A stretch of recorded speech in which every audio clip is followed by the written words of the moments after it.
Love the Lord your God with all of your heart, all of your mind, and all of your strength, all of your will. Love your neighbor as yourself. See, Jesus was asked, Lord, Lord, what is the greatest commandment of all? What is the one commandment? What is the one law? And Jesus said, there is no commandment greater than these. Jesus said that there is no commandment greater than loving your God, loving the Lord your God, loving your neighbor, and loving yourself. And so in this video, I want to break down to you another saying where Jesus says something very similar. And I want to open your eyes to the Gnostic Gospels. See, in the Bible,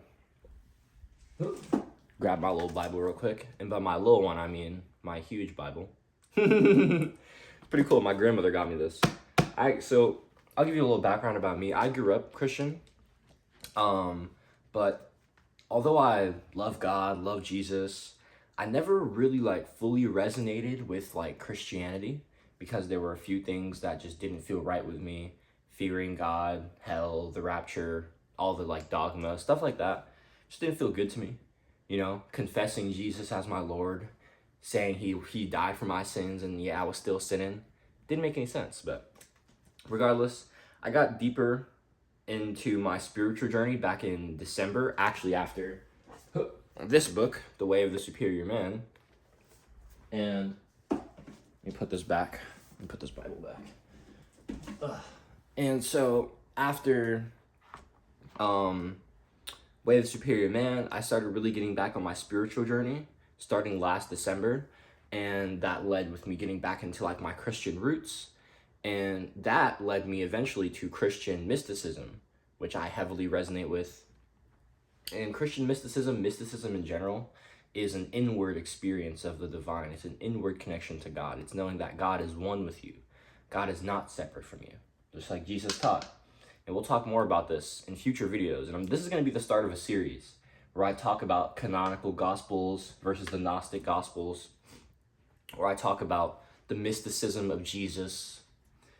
I'm just so enamored by Jesus, by the man, the figure, and what he was able to accomplish, what he was able to show people, right? He told people to follow him. Jesus told people to follow his way. And that if they did that, if they followed the path of life, they would have life. Actually, you know what? I didn't plan to do this, but I just actually finished reading the Didache this morning. And so basically the Didache is the gospel.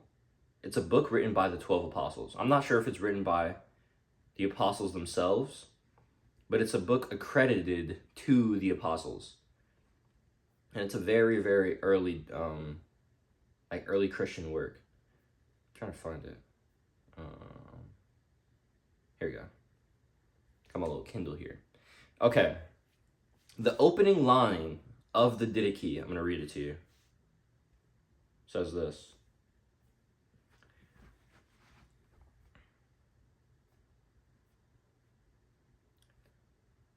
Oh wait, I'm trolling. My bad, guys. Okay. There are two paths, one of life and one of death. And the difference is great between the two paths. And I'm going to read the second one to you. Now the path of life is this. First, thou shalt love the God who made thee, thy neighbor as thyself, and all things that thou would not do, and all things that thou wouldest not should be done unto thee, do not thou unto another. Okay, there we go. The reading of this is old, so it kind of fucked me up. But literally, it says that the path of life is loving God, loving your neighbor as yourself, and to only do things onto other people as you would have them do onto you, right? Jesus said that the verse is slipping my mind. I'm pretty sure it's Matthew, somewhere in Matthew, where Jesus said, "Do unto others as you would have others do unto you." It's the same thing, guys. It's the golden rule: loving your God, loving your neighbor as yourself, even loving your enemy. That is the path of life. That is the path of love. See how Jesus started both of these sayings with love? It's because that's what Jesus was about, baby. Love. All right, so let's get into the second saying now. We'll talk about the similarities, kind of like my take on these, and then, yeah, just like some, I don't know, actually. I have no clue where this video is going. Let's just, okay. So, this second saying here, or, this was a scripture, this is from the Bible. This right here, this is from the Gospel of Thomas. And so the Gospel of Thomas is a book accredited to the Apostle Thomas. Now, the Apostle Thomas himself didn't actually write the book. He couldn't have, because the book was written in the 2nd century, and Thomas would have been long dead by then, being as he was alive in the 1st century. I believe it was the mid-2nd century, and Thomas was alive, in the early, mid, maybe late 1st century, right, when the time of Jesus was. But the Gospel of Thomas is basically very different than most other Gospels, like in the Bible, or even the other Gnostic Gospels, the other Gnostic texts, because there isn't really a story that the Gospel of Thomas is following. The Gospel of Thomas is a sayings gospel. It's basically just all like teachings. It's full of parables, it's full of analogies, it's full of like deep esoteric wisdom and mystical wisdom, like packed into these parables, into these sayings, and it's 114 sayings, all accredited to the spiritual badass himself. So that's the Gospel of Thomas. And so saying 25 of the gospel, actually, you know what, before we get into this, just so you know that the Gospel of Thomas is some real shit, I'm going to read you the opening line of the Gospel of Thomas.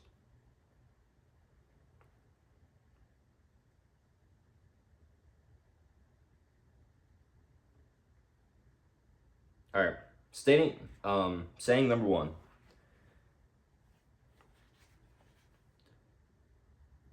Well, this is the beginning. So this is like the little like intro, and then there's the first saying. So I'll say like the little intro and then the first saying, okay? These are the secret sayings that the living Jesus spoke, and Didymus Judas Thomas recorded. The first saying, he stated, and when he said he was talking about Jesus. He stated, "Those who uncover the meaning of these statements will not experience death." I want you to just like, hold up, huh? Like, what are you talking about right now, right? It's like, bro just said we wouldn't experience death if we knew some words. What does that mean? Well, I'll let you know what that means right now. See, Jesus came here to teach us that we are one with God, that we are all one in the living Father, and that the living Father is all in us. I was just doing some writing yesterday, and I was writing a tweet, I believe, and I was talking about how the Kabbalion, very prominent book on Hermetic philosophy, talks about how God, or the all, how the Hermetists like to refer to God as the all. The all is all. The all is in all, and yet the all are also in the all. Oh shit, no. So it's the all is all. God is all. Awesome. So God is everything. The all is in all, right? Okay, cool. That means God is in everything and God is everything. But all is in the all. That means everything is inside of God, God's mind. And the thing is, guys, since we are all inside of God's mind, right? The Hermetists also taught that the universe is that of the mental universe. The first law of Hermeticism is mentalism, that the all is mind and all is mind, that the universe is mental. And that basically this reality, this universe that we're experiencing is a mental creation of God. Just as we as people can create mental images in our heads, God can create mental images, and therefore, like, that is what we're experiencing right now. Like, this physical reality we're experiencing is merely a mental creation. It's a divine idea in the mind of God. There we go. And so this timelessness, this eternity that comes from this like mental idea, this like being one with the creator. You know, like J.K. Rowling and Harry Potter, for instance. J.K. Rowling is the creator, the artist, the writer, and Harry is the character. And, you know, as creators, as expressors, everything that we create is an extension of ourselves. It's an expression of ourselves. It's a reflection of ourselves. And so anything that we create, whether that be art, content, business, books, whatever, like that will be reflected or expressed in what we that will be reflected or expressed in what is created. And so the created always expresses the creator, right? The creation always expresses the creator. And that must mean that we are expressions of God. I mean, shit, I'll remember my fat ass Bible. I got you right here. Yo, I got you, bro. I got you, hold up. Boom. Genesis 1:26. Then God said, "Let us make mankind in our image, in our likeness."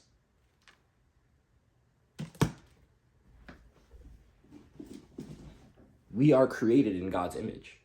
We are a creation of the Creator, which means that God is expressing himself in us. J.K. Rowling is in every single one of her characters, right? She is in Harry Potter.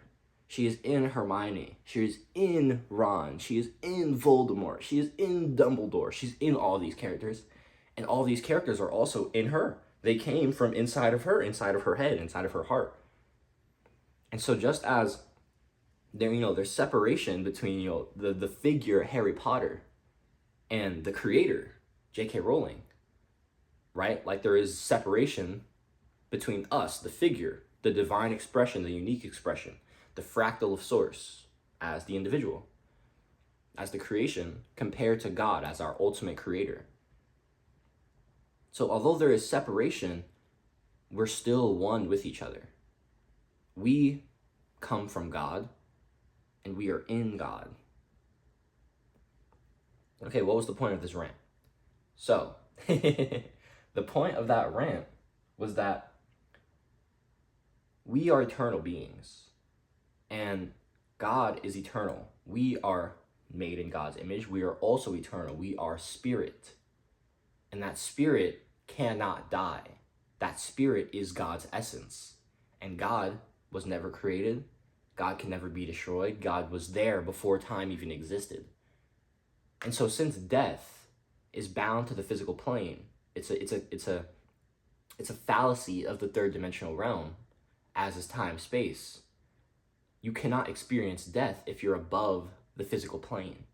You cannot experience death if you're on the spirit plane, if you're at your true state, your true beingness. Okay, so that was a ramble, right?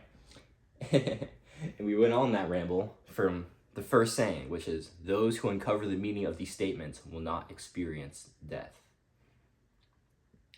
See, a lot of people in Jesus' time, the early Jewish Christians, right, the earliest followers of Jesus himself, they believed in gnosis. This is where the word Gnostic comes from. Gnosis, Gnosis, gnosis, is Greek for knowledge. Gnosis, knowledge. And more specifically, secret knowledge. And it was a lot of the Gnostics' beliefs that this secret knowledge was actually the true way to higher, enlightenment, basically. To higher depth, to more love, to more meaning, to more unity with the Creator. Gnosis, knowledge, the secret knowledge, that was actually how enlightenment was attained, basically. And so If you understand the knowledge in these statements, you will not experience the physical death because you will be so tapped in to your eternal essence. Okay. No more rambling. Let's actually get to the saying. Love your companions. So this is saying 25. Love your companions as you do your own soul. Right? So this is love your neighbor as yourself. Protect them as you would the pupil of your eye. So I don't know about y'all, but if something's trying to like come from my eye, I've been lacking, bro. Let me show y'all.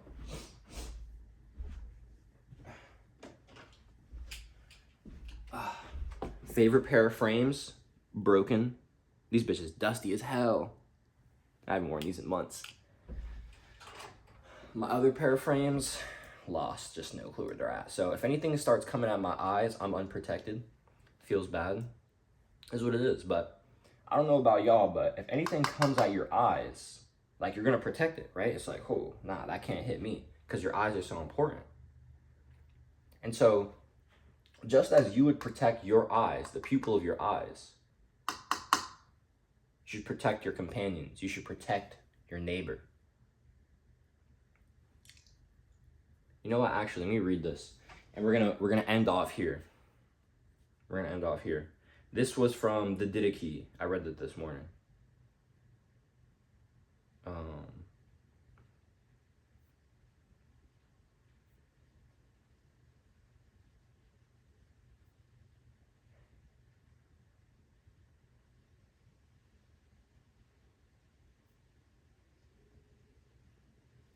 Okay. So basically, what was this? Chapter 11. So basically in the Didache, I believe there's 11 or 12 chapters. So it's kind of like, like the gospel text. So it's like Mark, this is like chapter 12 of Mark, right? So in the Didache, it's very similar, but the Didache is a very, very short book. Like I literally read like the rest of like the 80% of the Didache in like maybe 20 minutes this morning. It's very quick. It's very quick.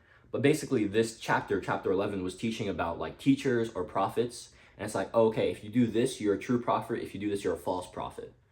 And so this saying here says that every prophet who teaches the truth, if he do not what he teacheth, is a false prophet. And so he's basically saying any teacher that doesn't do what he's teaching is a false prophet. Like he's full of shit. And so my note to that was saying, teaching without experience, right? Teaching without actually doing the work yourself is just like faith without works. Dead. James 2:17. Faith without works is dead. The thing is, guys, how can we know you truly believe something? How do we know you truly have conviction in your heart, in your mind about something, if there's no physical proof of it? This is something that has come up like so many times in my life, over and over and over and over again, in like past relationships, when I had like all those damaged relationships with girls back in high school, early college. I say early college. I went to college for 1 year. What is that even? Early college? What? Shut up, Jaden. But when I think about those unhealthy, damaged relationships, I would man, it was kind of like just gross. I don't even know what else to say. It was gross how much like it affected me in terms of like how like girls, like when I would get upset about a girl doing something making me mad, but blah, blah, whatever the fuck. I had a lot of like emotional stake in my previous relationships, and that costed me a lot. And whatever, we're here now. But yeah, whenever I would like come to them and I say, hey, like I wasn't liking this, or whatever you did bothered me here, whatever it was, I try to communicate, and then they would say, oh yeah, I'll be better, or I'm sorry, blah blah blah blah, right? They're saying these things, and then they go do it again and again and again and again and again. It's like, hold up, you just said this, and yet the same thing is still happening. So how do I know that you're not full of shit? It's works. You can have faith, you can say it all you want, you can believe it, But if we don't execute, how do we truly know? How do you know I know what 10 times 10 times 25 is unless I tell you what it is right now? You can say, oh yeah, Jaden might know what 10 times 10 times 25 is. But if I don't tell you the answer right now, you'll never know if I do. It's 25,000, by the way. It's like, I mean, 2,500. Don't play with me. But yeah, like that's kind of the point I'm getting at, guys. Unless you display what you know or what you truly feel like in your heart or in your mind is true, what you know like can happen, unless you prove that through action, right? Faith and works. Like just faith without works is dead. That doesn't mean shit. You can say you're a child of God. Are you feeding the homeless? Are you giving people, like, are you giving away from your abundance? Are you spreading your abundance? Are you spreading the abundance of God? Are you spreading to people who have less than you, who are less fortunate than you? Are you grateful for the things that you do have? Don't tell me you're a child of God, but you're not spreading God's abundance to his children. You're full of shit. Faith without works is dead. Simple. Jesus would have said the same thing to you. You know why? Because Jesus is the ultimate spiritual badass. Simple. Love God. Love your neighbor. Love yourself. There's no commandment greater than these. My name is Jaden. I'm here building a creator community of spiritual creators, spiritual entrepreneurs, people who want to spread love, spread education, spread abundance, spread fulfillment, authenticity. We're just here building up the digital Renaissance creators movement, the digital alchemist movement.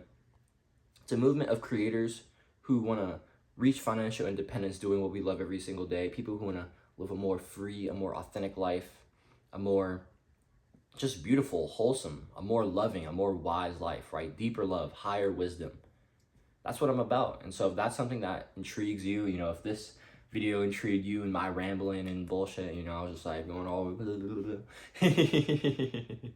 definitely drop a sub, drop a like, be ready to tap into more videos. If there are any verses like in the Bible that you'd like me to talk about, or, I'm not gonna act like I'm like a biblical scholar or anything. I'm very new in like Christian theology. I grew up Christian, but I didn't, ever get into anything like outside of extreme surface level until now.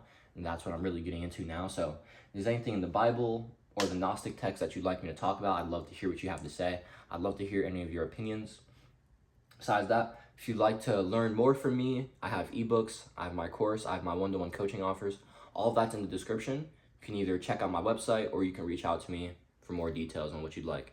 Besides that, guys, appreciate all the love, appreciate all the support. Catch you on next video, all right? Do it today, be better for it tomorrow. Stay blessed, stay loving. Buckets!